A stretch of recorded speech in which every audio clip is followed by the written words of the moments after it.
كشف الإعلامي الرياضي عبد العزيز العصيمي المقرب من البيت النصراوي عن قرار البرتغالي لويس كاسترو المدير الفني للفريق حول الاستعداد لديربي الرياض المرتقب ضد الشباب بالدوري السعودي للمحترفين.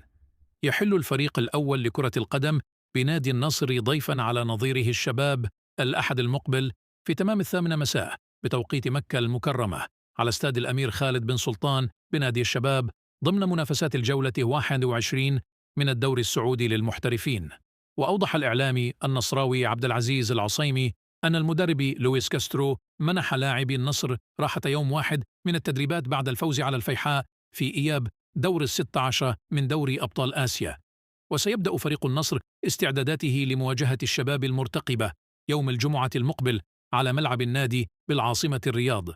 تكتسب مباراة ديربي الرياض أهمية كبيرة بالنسبة لفريقي النصر والشباب، حيث يسعى الأصفر لمواصلة المنافسة على صدارة الترتيب، بينما يسعى الليوث لتحسين موقعهم في جدول الترتيب.